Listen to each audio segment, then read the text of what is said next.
Selamat pagi yang terhormat Bapak Dr. Andus Haji Lamri, Magister Kesehatan selaku penguji.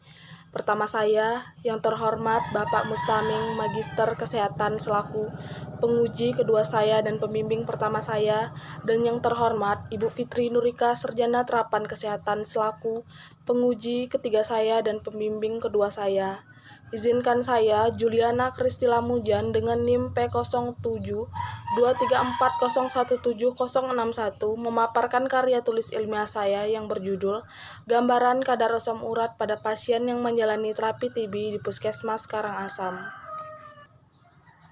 Adapun latar belakang dalam penelitian saya yaitu tuberkulosis merupakan suatu penyakit infeksi menular yang dapat menyerang berbagai organ tubuh, terutama paru-paru, di mana TB disebabkan oleh bakteri tahan asam (BTA), yaitu Mycobacterium tuberculosis. Menurut data WHO pada tahun 2017, TB masih menjadi penyebab kematian utama untuk penyakit menular, di mana pada tahun 2016 terdapat 10,4 juta kasus TB di seluruh dunia. Pada tahun 2017, di Indonesia mencapai kasus 4.020.994 kasus, sedangkan di Kalimantan Timur sendiri terdapat 2.383 kasus, di mana jumlah penemuan kasus baru tertinggi terdapat di Samarinda dan Balikpapan sebesar 457 kasus. OAT merupakan suatu komponen penting dalam pengobatan TB, di mana OAT dapat memberikan efek samping, salah satunya adalah meningkatnya kadar asam urat. Asam urat merupakan hasil metabolisme purin di dalam tubuh. Sebenarnya asam urat merupakan zat yang wajar berada di dalam tubuh kita. Asam urat menjadi naik dan melebihi batas normal. Asam urat yang berlebihan tidak akan tertampung dan metabolisme seluruh tubuh, maka akan terjadi peningkatan kadar asam urat dalam darah yang disebut sebagai hiperursemia. Adapun rumusan masalah dalam penelitian saya adalah bagaimana gambaran kadar asam urat pada pasien yang menjalani terapi TB di Puskesmas Karangasem.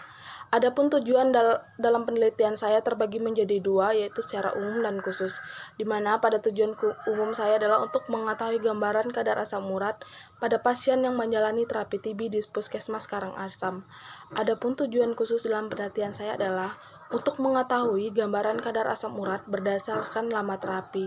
Dan yang kedua, untuk mengetahui presentasi kadar asam urat pada pasien penderita TB paru di Puskesmas Karangasem. Adapun manfaat penelitian ini terbagi menjadi dua, yaitu secara teoritis dan praktis, di mana manfaat teoritis penelitian ini diharapkan dapat digunakan sebagai tambahan kepustakaan dan memberikan informasi dalam rangka mengembangkan ilmu pengetahuan khususnya di bidang kimia klinik.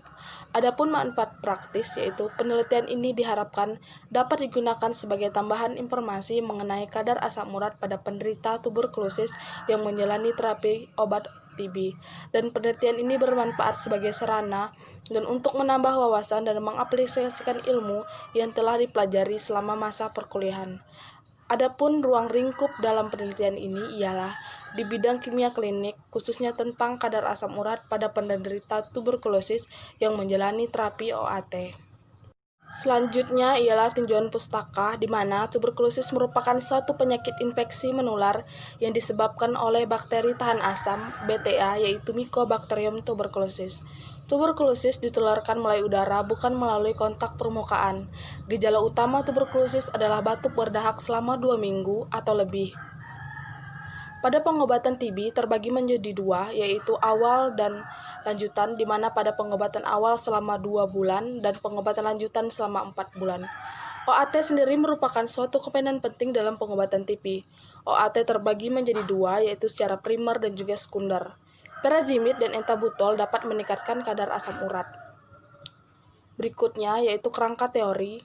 Tuberkulosis TB, kemudian melakukan pengobatan TB dengan terapi OAT, kemudian dilihat jenis obat TB dan efek samping, kemudian kadar asam urat. Adapun kerangka konsep dalam penelitian ini ialah terapi OAT, kemudian kadar asam urat. Bab 3, jenis penelitian yang digunakan dalam penelitian ini adalah metode deskriptif, dengan populasi dan sampel dalam penelitian ini sebanyak 28 pasien. Teknik pengambilan sampelnya adalah total sampling, dengan variabel penelitian yang digunakan adalah variabel tunggal, yaitu asam urat. Selanjutnya yaitu desain operasional, di mana variabel, definisi operasional, hasil ukur, dan skala data. Yang pertama, kadar asam urat pada pasien TB. Hasil dari metabolisme purin pada pasien yang menjalani terapi OAT yang diperiksa menggunakan PO-CT dengan hasil ukur laki-laki 3,5 sampai 7,0 mg per dl dan perempuan 2,6 sampai 6,0 mg per dl dengan segala data rasio. Yang kedua, fase pengobatan TB, yaitu lama waktu yang dijalani oleh pasien pengobatan TB dengan OAT dengan hasil ukur fase intensif selama 2 bulan, fase lanjutan selama 4 bulan dengan segala data ordinal. Lokasi dan waktu penelitian. Lokasi penelitian ini dilaksanakan di Puskesmas Karangasem. Lokasi pemeriksaan dilaksanakan di ruang khusus pemeriksaan TB di Puskesmas Karangasem. Waktu penelitian ini dilaksanakan pada tanggal 23 November sampai tanggal 22 Desember 2019. Selanjutnya, bagian operasional penelitian yaitu penderita TB paru, kemudian penderita TB paru melakukan pemeriksaan kadar asam urat dengan metode test strip, kemudian pemeriksaan kadar asam urat dengan metode test strip, kemudian hasil pemeriksaan kadar asam urat, kemudian pengolahan dan analisa data, dan yang terakhir yaitu kesimpulan. Pengolahan data dalam penelitian ini terbagi menjadi 3, yaitu editing, coding, dan tabulating, di mana pada analisa data menggunakan analisa univariat dengan rumus P% sama dengan F bagi N dikali 100%. Selanjutnya yaitu bab 4, hasil dan pembahasan. Proses penelitian dan pengumpulan data ini dilakukan pada tanggal 23 November sampai tanggal 22 Desember 2019 di Puskesmas Karangasem, dan pemeriksaan kadar asam urat dilakukan langsung di Puskesmas Karangasem dengan menggunakan alat PO-CT. Terdapat 28 pasien yang melakukan pengobatan TB di Puskesmas Karangasem, yaitu pasien dalam pengobatan OAT. Berdasarkan pemeriksaan yang dilakukan, hasil penelitian disajikan dalam bentuk tabel sebagai berikut. Yang pertama yaitu tabel 4.1, distribusi kadar asam urat pada pasien pengobatan TB berdasarkan lama terapi. Berdasarkan tabel 4.1, didapati jumlah pasien yang sedang menjalani pengobatan pada fase awal adalah sebanyak 12 orang dengan persentase 42,8% dan fase lanjutan berjumlah 16 orang dengan persentase 57,2%. Kadar asam urat pada pasien yang pengobatan pada fase awal normal berjumlah 1 orang dengan persentase 2,8% dan abnormal sebanyak 11 orang dengan persentase 39,3%. Sedangkan kadar asam urat pada pasien pengobatan TB fase lanjutan normal berjumlah 13 orang dengan persentase 46,4% dan abnormal berjumlah 3 orang dengan persentase 10,7%. Berikutnya yaitu tabel 4.2, distribusi kadar asam urat pada pasien pengobatan TB berdasarkan jenis kelamin dan fase pengobatan. Berdasarkan tabel 4.2, kadar asam urat abnormal didapati 3 orang dengan persentase 10,7%, responden yang berjenis kelamin laki-laki, dan 11 orang dengan persentase 39,3%, responden berjenis kelamin perempuan. Pada fase awal, kadar asam urat abnormal didapati 3 orang dengan persentase 10,7%, responden berjenis kelamin laki-laki, dan 8 orang dengan persentase 28,4%, responden yang berjenis kelamin perempuan. Pada fase lanjutan, kadar asam urat abnormal tidak terdapat pada laki-laki, sedangkan pada responden yang berjenis kelamin perempuan didapati 3 orang dengan persentase 10,7%. Selanjutnya yaitu tabel 4.3, distribusi kadar asam urat pasien pengobatan TB berdasarkan usia. Berdasarkan data 4.3, didapati jumlah responden dengan kadar asam urat abnormal pada fase awal usia produktif yaitu 15-35 tahun berjumlah 2 orang dengan persentase 7,1%, diikuti dengan usia 36-55 tahun berjumlah 2 orang dengan persentase 7,1%, dan usia di atas 55 tahun berjumlah 4 orang dengan persentase 17,8%. Kadar asam urat abnormal pada fase lanjutan pada usia produktif yaitu 15 tahun sampai 35 tahun berjumlah 2 orang dengan persentase 7,1%, dan usia 36 sampai 55 tahun tidak terdapat kadar asam urat abnormal, dan pada usia di atas 55 tahun berjumlah 1 orang dengan persentase 3,7%. Pembahasan berdasarkan analisa data, terdapat 28 pasien yang diperiksa kadar asam uratnya, di mana jumlah responden yang menjalani pengobatan pada fase awal sebanyak 12 orang dengan persentase 42,8%, lebih sedikit dari fase lanjutan sebanyak 16 orang dengan persentase 57,2%. Responden yang berjenis kelamin perempuan adalah sebesar 18 orang dengan persentase 64,2%, lebih banyak daripada laki-laki sebesar 10 orang dengan persentase 35,7%. Jumlah responden pada usia produktif yaitu 15 tahun sampai 35 tahun berjumlah 17 orang dengan persentase 60,7%, dan usia 36 sampai 55 tahun berjumlah 5 orang dengan persentase 17,8%, dan usia di atas 55 tahun berjumlah 6 orang dengan persentase 21,4%.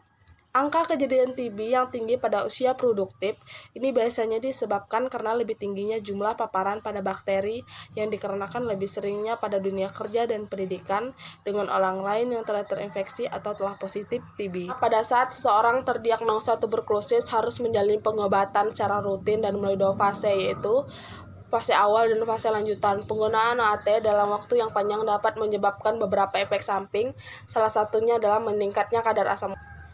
Berdasarkan hasil pengukuran sampel menggunakan POCT, hasil pengukuran sampel berdasarkan jenis kelamin dan fase pengobatan. Pada fase awal, sebagian besar abnormal, yaitu sejumlah 11 orang dengan persentase 35,7%, dan pada fase lanjutan dengan abnormal, yaitu 3 orang dengan persentase 10,7%. Berdasarkan usia, kadar asam urat abnormal didapati pada perempuan usia di atas 55 tahun yang kini berjumlah 4 orang dengan persentase 14,2%. Hal ini sejalan dengan penelitian Hakiki et al. Pada tahun 2017 yang menyatakan pasien mengalami peningkatan kadar asam urat setelah mengonsumsi OAT pada fase awal. Peningkatan kadar asam urat pada tahap awal dapat disebabkan oleh karena adanya penggunaan OAT, yaitu pyrazimid dan entabutol, yang dapat menyebabkan pertukaran ion di tubulus ginjal, sehingga terjadi reabsorpsi asam urat yang berlebih. Metabolisme utama kedua obat tersebut yang juga dapat menghambat ekskresi asam urat di tubulus ginjal. Pada fase lanjutan juga didapat kadar asam urat abnormal sebanyak 3 orang dengan persentase 10,6% pada perempuan, sedangkan pada laki-laki tidak didapati kadar asam urat abnormal. Meskipun diketahui bahwa pada fase lanjutan sudah tidak ada lagi kombinasi antara Z dan N dalam pengobatan TB, diduga ada faktor lain antara lain adalah jenis kelamin, berat badan, makanan, minuman, alkohol, gangguan fungsi ginjal, dan lainnya. Dengan demikian, tidak bisa disimpulkan bahwa kadar asam urat abnormal di fase lanjutan disebabkan oleh OAT. Selanjutnya adalah asupan nutrisi. Selama menjalani terapi OAT, pasien diarahkan untuk mengonsumsi makanan yang kaya akan protein dan juga karbohidrat. Protein berhubungan langsung dengan asam urat. Asam urat merupakan hasil akhir dari metabolisme purin. Kasus pasien pengobatan TB banyak tidak menunjukkan gejala. Penelaksanaan efek samping obat dalam program penanggulangan TB dapat diatasi sesuai dengan gejala, dengan tingkat keparahan yang dialami pada pasien. Pemberian obat ditambah dapat dilakukan dengan pengawasan langsung oleh dokter dan petugas. Hal ini untuk mengurangi tingkat kegagalan dalam pengobatan. Selanjutnya yaitu bab 5, kesimpulan dan saran. Adapun kesimpulan dalam penelitian ini yang pertama, berdasarkan lama terapi kadar asam urat pengobatan TB pada pasien didapati paling banyak pada fase lanjutan berjumlah 16 orang dengan persentase 57,2%, dan pada fase awal berjumlah 12 orang dengan persentase 41,8%. Yang kedua, berdasarkan fase pengobatan TB dengan kadar asam urat abnormal, paling banyak didapati pada fase awal yakni sebesar 11 orang dengan persentase 39,3%, dan pada fase lanjutan hanya berjumlah 3 orang dengan persentase 10,7%. Yang ketiga, berdasarkan usia, kadar asam urat di atas batas normal atau abnormal didapati pada perempuan berusia di atas 55 tahun di fase awal sebanyak 4 orang dengan persentase 14,2%. Selanjutnya yaitu saran dalam penelitian ini yang pertama, pada instansi terkait, diharapkan memberikan pemantauan secara khusus gejala klinis seperti mual, muntah, sakit, persendian, dan lain-lain. terhadap penderita tuberkulosis yang terjadi akibat efek samping OAT. Yang kedua, diharapkan dapat melakukan sosialisasi pada pasien yang menjalani terapi OAT mengenai efek samping dari obat tersebut. Selanjutnya, yaitu saran bagi peneliti selanjutnya. Yang pertama, diharapkan bagi peneliti selanjutnya meneliti lebih lanjut tentang meningkatnya kadar asam urat sebelum terapi OAT dan sesudah terapi OAT untuk melihat efek samping obat secara tepat. Yang kedua, diharapkan akan peneliti dalam memperluas sampel penelitian, tidak hanya sebatas pasien di satu tempat atau pada satu puskesmas. Yang ketiga, yaitu saran bagi masyarakat, memahami mengenai efek samping dengan melihat gejala pada tubuh pada saat sedang dalam proses pengobatan, agar tidak lupa selalu minum obat dan mengurangi atau tidak sama sekali melakukan aktivitas fisik yang berlebihan seperti olahraga berat. Yang kedua, masyarakat yang sedang menjalani terapi OAT lebih baik banyak mengonsumsi karbohidrat dan protein yang rendah purin. Sekian presentasi dari saya, kurang dan lebihnya saya mohon maaf. Terima kasih.